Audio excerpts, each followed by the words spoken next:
It doesn't work. And our relations with the international community doesn't seem to be helping, rather. I know that sometime in the past we had tried to acquire arms and ammunition, but nobody was going to sell because they didn't like our human rights records. So these are the challenges. Perhaps we need to deal with a number of issues. We don't manufacture arms. The only way to get these arms is if we deal with the right set of people, legitimately, of course. And so, but we would only get deals if our human rights records are correct. But it doesn't seem like this is going to go away anytime soon. And so that's the challenge. That's the dilemma that we found ourselves in. It's a difficult one, really. Well, we did elect our government to help us deal with this dilemma. Sure. So, yeah, we did. We hope they will to sort this out. And our thoughts and prayers go out to members of the families of the soldiers who lost their lives. Yeah. It's terribly, terribly unfortunate, and we hope this does not repeat itself. But let's move on now to politics, which is hot in the air. Indeed. Of course, and campaigns have finally kicked off. We've seen, manifestos, and we've seen action plans. How are you feeling about the parties so far? What you've seen, the promises you've seen from the candidates?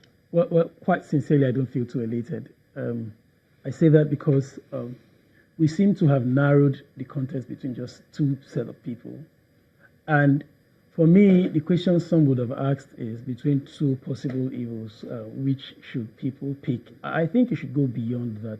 But beyond that, I feel a certain foreboding, not necessarily because the campaigns have been open, but now that the campaigns have opened, we know the sort of politics that we play in this nation. I would have expected, I wish rather, to have a campaign that is based more on intellectual discourse. A campaign that is predicated on, as Awolowo had said, the mental capacity of the candidates, so to speak. If you ask me, beyond an Atiku or a Buhari possibility, there are other possibilities. No one looks at this. Everyone seems to think that the contest ordinarily is between two sets of people, that no one considers the possibility that the others could emerge. And so that's, for me, the reason why I am not so elated. I don't think much has changed. It is still the same set of cycle that we have run round over the years, and it doesn't seem like it's going to be different this time around. So apparently, as I feel, and as I believe a number of Nigerians, 1 million Nigerians feel as well, there's so much negativity in the air.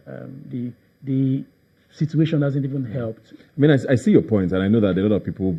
I think about 62 candidates, so there's no way you can limit it to just two candidates. But the fact of the matter, whether we like it or not, is these two parties have done the hard work over the years, and we run a system where politics or candidates have to be party based. You don't have people who can come up and say, okay, vote me for president as an independent. Indeed. So as long as you're going to put yourself with a party, these two parties have the structure beyond anybody else. So this is why I guess the discourse is always around the both of them. Really, that's unfortunately as it is. Unfortunately, yeah. And it is what it is. I mean, we have, I think President Buhari says he's going to take Nigeria to the next level. Indeed. We have Atiku saying he'll get Nigeria working again, almost contradicting each other. And I think as much as we've said in the past that these are two very similar candidates, both from the north, both Muslim, both have been in government in the past. They're also very, very, poles apart.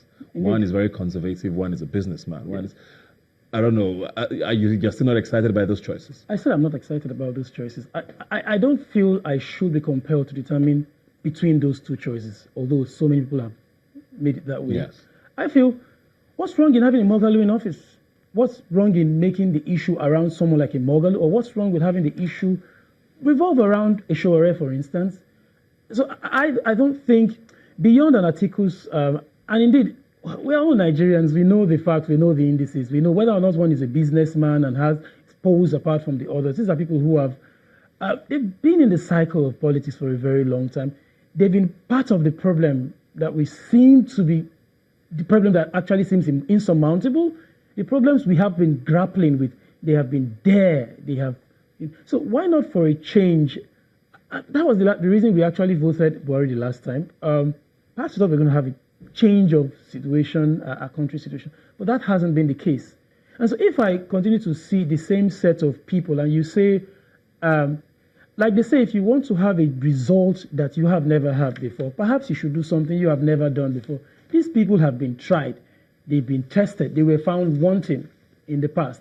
So what's the possibility that they would not do the same? We just see two men who were hungry for power, who just want to be there for the sake of being in office, as most people. Well, whether or not they have the sincerity of mind or sincerity of purpose to carry through with the campaign promises. And I have seen their campaign promises. I just think they are too bogus. If I could have someone whose focus is perhaps in a certain area where they seem to want to make a change, and they come in and they sell that idea to us, we will buy. So the question really should be, how well will they sell, or how well can they sell their ideas to Nigerians beyond, the current monetization of the system itself? And that's another issue anyway. Yes, that is definitely another issue. Thanks a lot for being here today. Thank you very much.